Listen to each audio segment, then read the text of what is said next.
आज मैं देश के उस असली हीरो के बारे में बात करूंगा जिन्होंने आज से 22 साल पहले अपने शब्दों से, अपनी वीरता से और अपने सर्वोच्च बलिदान से पूरे देश को गर्व से भर दिया था। मैं यहाँ बात कर रहा हूँ कारगिल युद्ध के हीरो शहीद कैप्टन विक्रम बत्रा की। हेलो गाइस, मैं हूँ मूवीज मॉनिटर।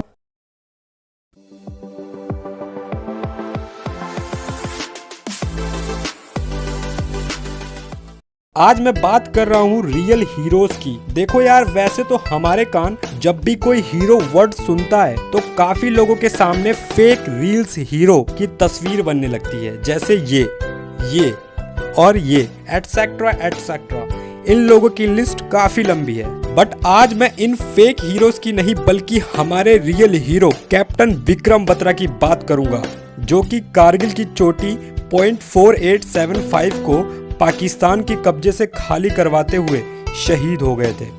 उस समय कैप्टन विक्रम बत्रा की उम्र सिर्फ 24 साल थी। 1999 में जब पाकिस्तान की सेना ने कारगिल में चुपचाप घुसपैठ करके वहां के पहाड़ियों पे कब्जा कर लिया था, जिसके बाद पाकिस्तान की सेना को खदेड़ने के लिए कारगिल युद्ध शुरू हुआ।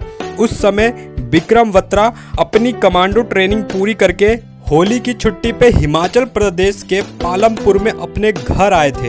युद्ध शुरू होने की सूचना मिलते ही कैप्टन विक्रम बत्रा से उनके एक दोस्त ने कहा था कि अब उन्हें भी वापस जाना होगा ये छुट्टियां छोड़कर, इसलिए वो अपना ख्याल रखें और सतर्क रहें। इस पर कैप्टन विक्रम बत्रा ने कहा था कि चिंता ना करो, मैं तिरंगे फहरा कर लौटूंगा या फिर तिरंगे में लिपट कर लौटूंगा, लेकिन मैं वापस आऊंगा जरूर। कारगिल युद्ध में अपने सूझबूझ और वीरता से कैप्टन विक्रम बत्रा ने टाइगर पॉइंट की चोटी को पाकिस्तान के चंगुल से छुड़वाने के बाद उन्होंने बोला था कि ये दिल मांगे मोर, और इनके इन शब्दों ने कारगिल में लड़ रहे हमारे भारतीय सिपाहियों में एक ऐसा जोश भर दिया था, जिसके बाद कारगिल की एक के बाद एक चोटियों पर ऐसे ही तिरंगा लहराने लगा।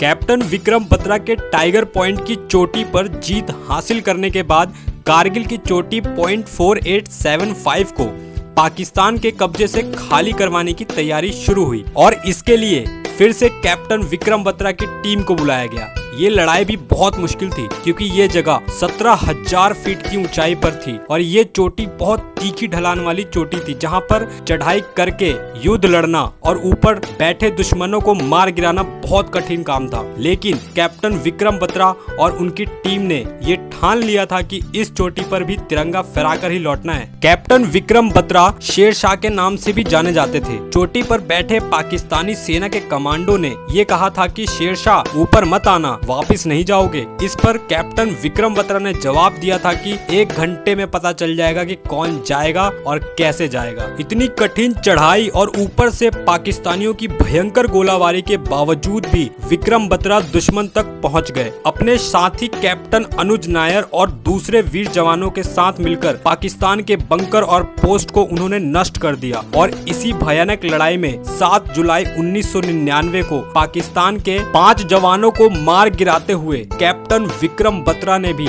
देश के लिए एक सर्वोच्च बलिदान दे दिया। शहीद कैप्टन विक्रम बत्रा को उनके सर्वोच्च बलिदान और उनकी बहादुरी के लिए 15 अगस्त 1999 को वीरता का सर्वोच्च सम्मान परमवीर चक्र से सम्मानित किया गया। कारगिल की जिस चोटी पर कैप्टन विक्रम बत्रा शहीद हुए थे उसे अब बत्रा टॉप के नाम से भी जाना जाता है। कैप्टन विक्रम बत्रा की अंतिम संस्कार पर उनकी मां ने एक बात कही थी कि भगवान ने शायद इसीलिए उन्हें जुड़वा बेटे दिए कि अगर एक चला जाए तो दूसरे को देखकर वो हमेशा याद आए। ये है रियल स्टोरी, मतलब हमारे देश की हिस्ट्री, और ऐसे ही हमारे देश के कई वीरों की असली वीरता की कहानी ही है हमारे देश की हिस्ट्री, जिन्हें हमारे देश के बच्चों को किताबों में पढ़ानी चाहिए। पर हिस्ट्री के नाम पर हमें अकबर, बाबर, अलाउद्दीन और ना जाने कितने ही दुश्मनों की कहानियां पढ़ाई जाती है। यार, मैंने सुना था और ऐसा कहा भी जाता है कि हमारा भारत देश वीरों का देश है, तो फिर हमारे हिस्ट्री में दुश्मनों की कहानियां क्यों पढ़ाई जाती है, हमारे वीरों की क्यों नहीं। मेरा एक रिक्वेस्ट है हमारे एजुकेशन सिस्टम से कि प्लीज हमें अपने वीरों की कहानियां पढ़नी है, ना कि दुश्मनों की। गाइज, अगर आप लोगों को ये लगता है कि मैं बिल्कुल सही बोल रहा हूँ तो यार मेरे इस छोटे से मैसेज को इतना शेयर करो ताकि ये उन लोगों तक पहुँच जाए, ताकि हम लोग अपनी आने वाली पीढ़ी को कैप्टन विक्रम बत्रा जी की तरह कई रियल हीरोज की कहानियां किताबों में पढ़ते हुए देखे। फिलहाल शहीद कैप्टन विक्रम बत्रा की वीरता की कहानी हम लोग बुक्स में तो नहीं पर एक मूवी में देख सकते हैं, जिस मूवी का नाम है शेरशाह, जो 12 अगस्त 2021 मतलब हमारे बेटे के बर्थडे के 2 दिन पहले Amazon प्राइम वीडियो पर रिलीज होगी। ये एक गिफ्ट है अपने बेटे को उसकी बाप की तरफ से। तो बस इस 15 अगस्त तैयार रहना हमारे रियल हीरो की रियल स्टोरी को काफी नजदीक से देखने के लिए। और मैं 100% बता रहा हूँ कि आप लोग कैप्टन विक्रम बत्रा के ऊपर बनी इस फिल्म को देखकर अपने देश पर और अपने वीर जवानों पर और भी ज्यादा गर्व करेंगे। तो इस वीडियो में इतना ही। आप सभी को मेरी तरफ से happy independence day. Take care and subscribe my channel अगर मेरी ये वीडियो पसंद आई हो तो। एंड जय हिंद, वंदे मातरम।